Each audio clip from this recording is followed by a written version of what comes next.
Hello everyone. Today I thought I'd review one of my recent Siege Boralus 13 runs. I noticed a few key moments during this run that could be valuable for the Brewmasters who wants to push higher keys. Also, this was mostly a pug run, so the only person in comms with me is the healer here, Mason. So I didn't really have a chance to coordinate with the DPS players, which is notable because there's some interrupts and also some pulls that's different just because I didn't coordinate with the DPSs. But before we start the analysis, we should probably take a look at my talents first. So, something notable here is I am running long brew instead of short brew, mostly because I feel like there's a lot of points in this dungeon where you need a bigger defensive rather than you need many of them. Mostly from a lot of dangerous tank busters, you kind of need to have something else than just purifying brews. I also run Black Ox Statue. It's a talent that I think more people should use, especially in pugs. There's a lot of DPSs who will just do a lot of damage right at the start of the pull and rip aggro, which is going to be a problem for you unless you run the Ox Statue, which is much easier. I'm also running Detox. It's very important for the packs before the third boss. They have a tank buster there that stacks a poison on you, and once you get a few stacks of those, you want to detox those. Okay, that covers my talents. Let's have a look at the route instead. So this was the route that I was going for, but some things change as you will see it during the run. So don't put too much weight on this, but if you want a route that kind of works, you could use this. So for trinkets, I don't have much to say really. I run aggression module. It's not needed for this route, and I don't think it's needed overall. I find it very useful, but that's just me. Alright, that's enough of the introductions. Let's just get started with the run. Alright, going into the first pull here, it's very important that we gather the mobs here, which includes interrupting the guy over there, the Wave Shaper, which someone else did, but unfortunately they didn't get it all the way, so I had to repeat it a bit. Still not the entire way, but someone else interrupted it.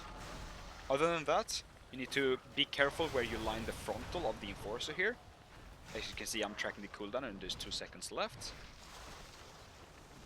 So I just line it off the edge like this, so no one else has to worry about it. You should also take a look at who the bombers are targeting. If 2 of them are going at the same person, or if it overlaps with a brackish bolt, you probably need to CC that enemy so it doesn't overlap anymore, because that could easily kill them on this level. So for survivability, as you can see, I only really committed Dampen Harm and the Black Ox brew. Because I kind of need Fort Brew for this, and also Celestial Brew. For some reason I use Diffuse Magic here, which is very not necessary. And there comes the BL. I'm also trying to separate the mobs here, so the frontal doesn't go as an overlap with the pull in here, because that will easily one-shot the entire group. Pulling in. Spear hand up. Whirlwind. But this pack was not a very big threat since we had a Demon Hunter who just popped off with every cooldown. Now for this pack, we messed it up a bit. I wanted to just pull this pack into the other one, and then ignore the patrol. But I'm not sure what pulled that pack. Defensive. It might have been the Cake Smash that actually still reached. I'm not sure. So we had to think on our feet a bit here. So the Shaman dies very quickly because there was a lot of bombs going out at the same time as the pull-in. I react somewhat slow, but I eventually make the call that I should paralysis out the bomber there, just to make sure no overlaps are gonna happen. I'm gonna pick that one up a bit later when there's less mobs that's dangerous, and once we get our friend back. Whirlwind. But this is usually a pack that we don't take, the patrolling one, because there is a lot of casters and bombers here that, when they overlap with the pull-in, can easily kill someone. Also to note, as the tank here, there's a lot of people just doing a lot of damage to you, so you may have to commit something very big. At the beginning of the pull, you might have seen that I was very low. Although I choose to hold Dampen Harm since the next pack is going to be a bit dangerous as well. Alright, I'm gonna speed it up a little bit here because these mobs are just dragging out the time.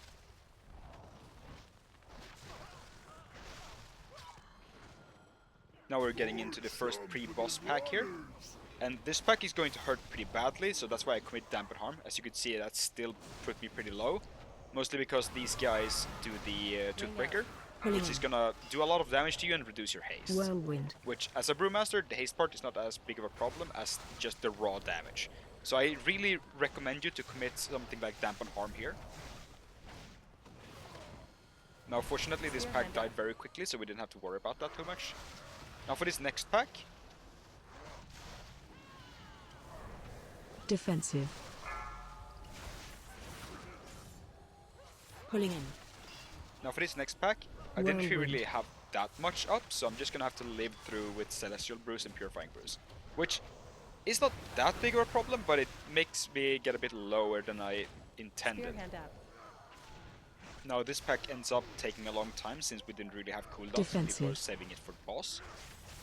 But while we're still fighting this pack, I would like to mention that at the start of the pack, there was someone who ripped aggro pretty early, which really shows how the totem was very useful, because I taunted it right away, and then those 3 mobs that I didn't have aggro on got taunted by the totem.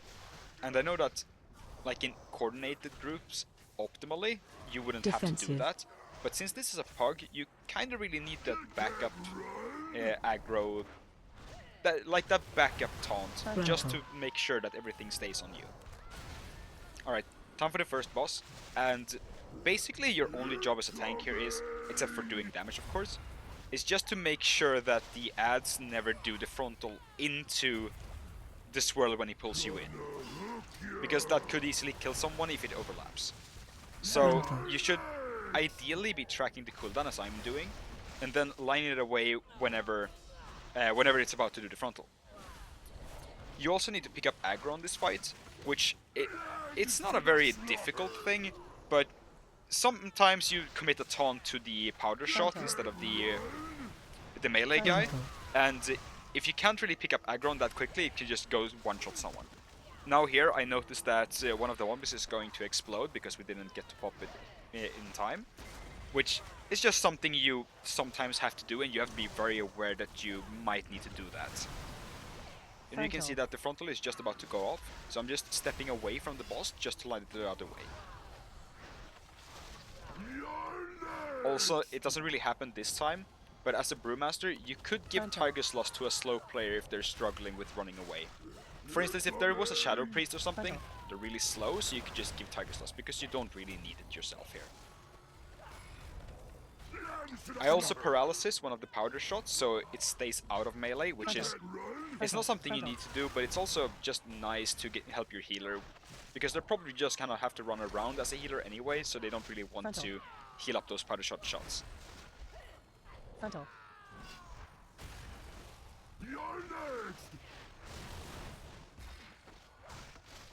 Ring up.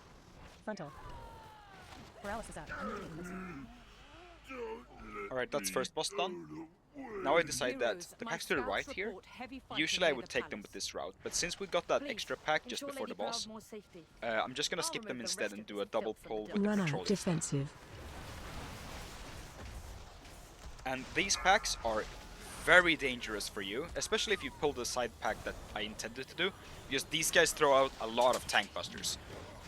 And especially if something like this happened, where you get targeted by the charge, there's gonna be a lot of damage coming out to you very, very quickly. Which, as you can see, is why I'm committing Dampen Harm very early here.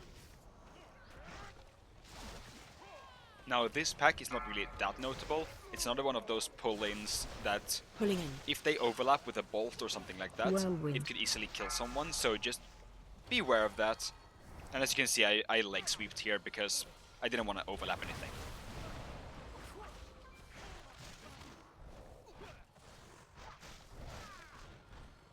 Now for this first firing lane here, it's very easy for you as a Brewmaster to just deal with it right away. I just make sure to ping danger on here, because sometimes, even though you get to aggro these guys, they might still continue shooting. It happens sometimes, so they should at least wait until you've pulled the pack completely. I'm going to chain into this other pack, and then use my interrupt right away, so the mage gathers up with the rest of the pack. Now this is not a very dangerous pack, but there is a chain pull I'm gonna do here that I need all of the small guys dead for. Because I am going to take all of these curse blades here, which these guys leave a pretty big, not really a tank buster, but it does a lot of damage and then leaves vulnerability on you. So you would like them to not touch you as much as possible, and also for the rest of the pack to be already dead once you pull them. So we just cleave them down like this, and then we have to deal with the spotter that runs away all the time.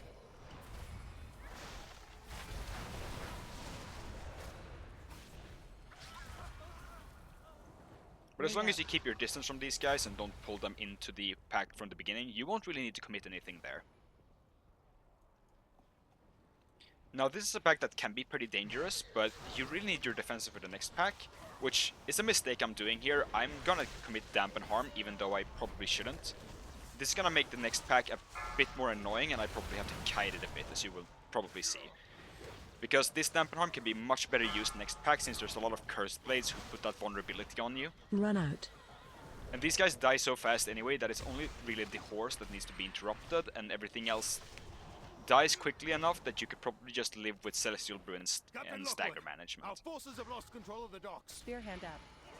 Now this pack can be very dangerous, because, well, there's a lot of Curse Blade that do those tank busters, and then you also have to reposition those mobs pretty well, so they can be cleared down effectively. There's a lot of mobs here that needs to be repositioned repeatedly, so if you can't really manage surviving and have to kite, it's gonna make the group a lot less likely to kill them quickly, just because you committed your defensives too early for this. And I'm just making the mistake here of not pulling them into the spotter here. This is 100% my fault. And now the spotter flees into the boss before we manage to cleave her down.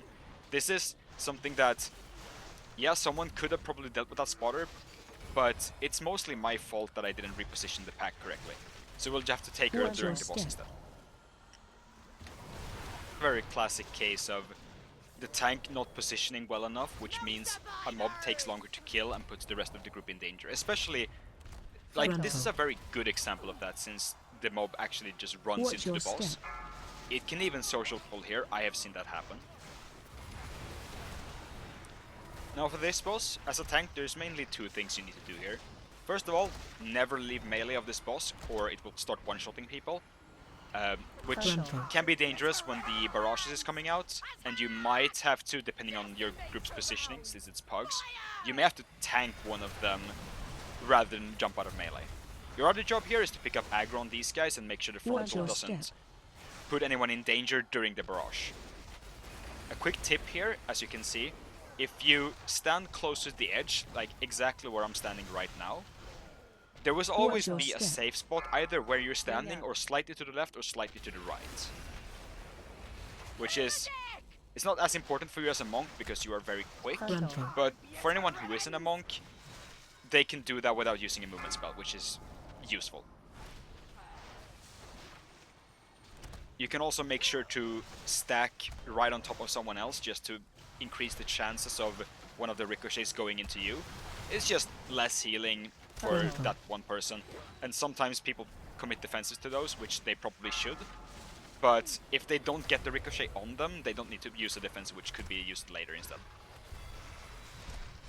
Now I didn't mention this before, but the part about picking up aggro here, as you can see, I'm pre-placing an ox statue right where those mobs are going to spawn, so I can just instantly taunt that statue when they land. Watch your step. There's another example of just there being a safe spot very close to where I'm standing. Watch your step.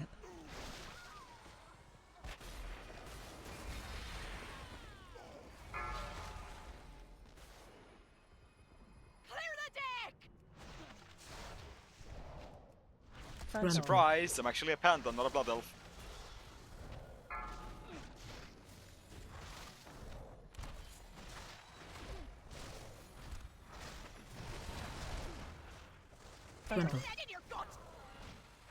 Here our Demon Hunter managed to die from one of the barrages, which is, well, it happens. I'm watching details here for his death is I just wanted to make sure I didn't go out of melee. I didn't think I did, but you know, sometimes you have to make sure. Stop them, and we may have a chance at driving them from Boralus. Here I'm playing it a bit more safe than last time, because you can do this, although you probably have to commit a Celestial Brew, and the pack coming up here is dangerous, so I really don't want to do that. Stop them, and we may have a chance at driving them from Boralus. I'm just waiting in the people here, AOE now picking incoming. up everything here. Now comes one of the big points of this dungeon, a point where I really screw up. So these mobs do a lot of damage to the Here tank, incoming. and I still haven't really committed a defensive here, which is going to become a problem very soon, as you can see. AOE incoming. I'm going to die here. I managed to step on a banana right after a huge amount of damage is coming out. And since I didn't pop a defensive here, I'm just gonna take too much damage. Which, stepping on a banana like that, it's bad, but it should be manageable. Here incoming. But I'm sitting on everything up right now, and AOE this is a pack that incoming. deals a lot of damage, and I don't really know why I'm holding them. But I wanted to show this, because even if I'm running 13s, and even I've been running some 14s as well, you as a tank, you are going to mess up. The problem is, as a tank, your mess-ups are usually going to kill the group. So, there's a lot of pressure that you don't mess up, but even if you do, AOE just incoming. getting back in there as fast as possible and using your totem, which is one of the other reasons I use the totem for, Here to incoming. just pick up the aggro again, can still save the situation. Now, there's a lot of tanks out there that are really anxious to run high keys because they're afraid that they're gonna mess up like this. And AOE let me tell you, incoming. I've died many times and stuff like this. And it's from those times that I've learned. There's a lot of pulls now that I can manage really well because I'm very aware that they have killed me before and I need to play around them. This is one of them, however this time I didn't respect Here it. incoming. But like I said, AOE incoming. the only way you learn Boralus really is up. in these high keys is by actually trying and then messing up and then trying again. I find that a lot of reviews of videos, I find that a lot of Mythic Plus runs that you see on YouTube and stuff like that usually show a very AOE good run. incoming. Not just a run that's completed, but also a pretty good run. Which usually means there's not a lot of emphasis on Here when you mess incoming. up. And, like, at the start of this season and before that, I was very casual. I was never really Bring out. that good at playing Mythic Plus. This is the first season I really AOE climbed. incoming. And the reason for that is just trying over and over and over again until I Spearhead managed out. to get it down. And, like, you're not gonna be the best. Make sure you get the practice. Don't be too anxious to practice, because you need to. That's the way you grow as a Life player. cocoon. Here incoming. So I kind of just skipped over these packs here. AOE incoming. out. Kind of like the pack I just did when I died. They're basically the same. There's a lot of tank damage coming out. And you probably need to make sure that you crowd control or interrupt out bolts that are overlapping with the slam. But other than that, just detox people who are getting the dot, and that's pretty much it. Just make sure you don't accidentally ninja pull the next pack. It can be very dangerous if you get two of these big guys at once. Now for this sniper pack, I've heard that you can ignore their shots by just standing behind them and then they only shoot the tank. But we didn't really manage to do that here, so we kind of just chain CC'd, and this time it turned out pretty fine.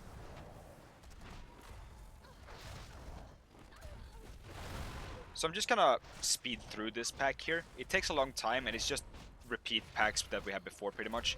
It is Run out. one of those horses that you need to interrupt, and then also Pull in. the pull-in guy. Whirlwind. Nothing really dangerous. Usually, this pack is not a struggle unless someone is already dead from the sniper pack. Spearhead out. But it didn't happen this time. Pull in. Now, these next Well, packs, though, are... For you as a tank, they are going to be one of the harder parts of this dungeon. This pack includes the Ashvane Invader that puts a dot on you with their attacks, which stacks, and that dot is going to do a lot of damage once it starts stacking up, especially since the rest of this pack is already doing a lot of damage to you. This is one of the reasons I really recommend running Detox here. mostly because you can cleanse yourself. And You I run wouldn't out. cleanse myself right away. I would wait until the stacks start to actually hurt, and then detox yourself. Because it's gonna keep Spearhand out. reapplying those. So if you're gonna cleanse only one stack, it's gonna do almost nothing. Then we also have the Ashwin Destroyer that just... It attacks very quickly, it has an enrage, but I opt to run a detox here instead of Soothe, mostly because that dot is hurting more than just those guys' basic attacks. The basic attacks are physical damage after all, so you're staggering most of it. This next pack here is going to be basically the same except bigger, so it's going to deal even more damage to you. And this is where I would usually commit most of my defensives. So I usually commit most of my defensives here, and not the previous pack. Although this time I messed up and used diffuse magic on the previous pack. Normally I would survive the last pack with just dampen harm, because diffuse magic is more important here since there's two of those guys that apply poisons, and they are magic damage. So using diffuse magic here is a much better bet. My healer is gonna have to do a lot more pickup healing here on me, which is unfortunate since everyone else is taking a lot of damage because of this overlapping charge. Watch your step. Alright, third boss. The only real thing you need to do here as a tank is just Frontal. line the frontal away from people. And that is very simple most of the time. There's just one specific instance on this fight, which is on the third Crashing Tide, Find it's shelter. going to overlap, which I am going to skip to here. Find And what shelter. I do is I roll extra far and then taunt him with the speed up taunt just to make sure he Frontal. runs far enough that his frontal will not hit your team. Except for that, the rest of the fight is just dodge the waves Watch your and make step. the frontal go away from your team. Oh, and of course don't stand in his worlds, as usual.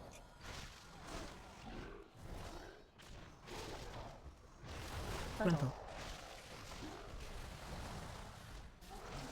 Watch your step.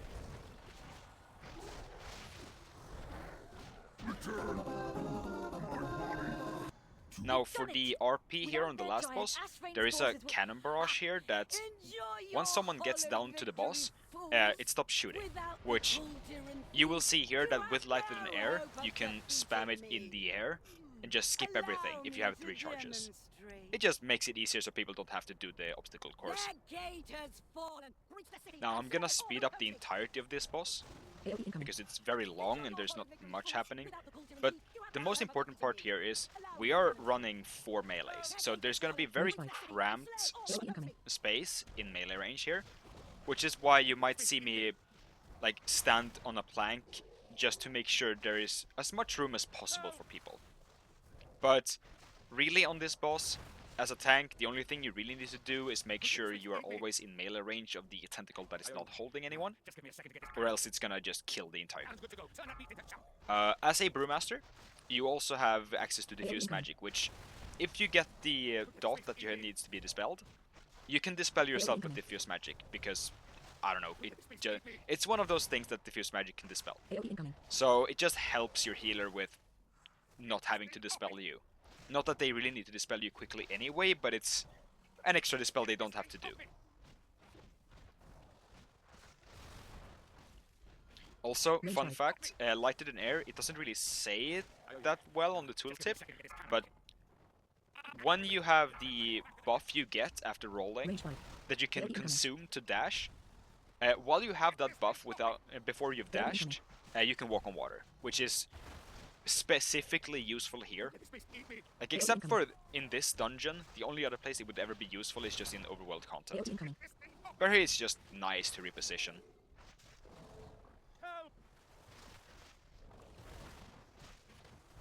Help!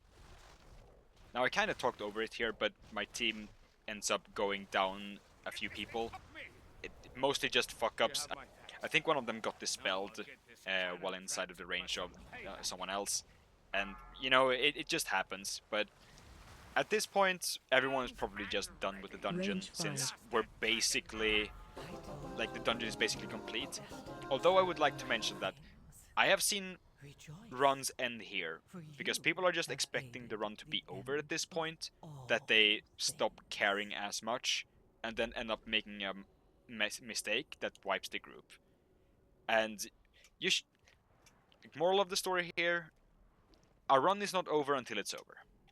I've seen that happen many times in many different dungeons. Alright, so that's the run. I hope you enjoyed either watching this or learned from it or anything like that. Maybe I'm just speaking into the void here and no one will watch this, but I thought that I'd at least try to put out some content there. I've been running pretty high keys, well, pretty high for Brewmaster at least.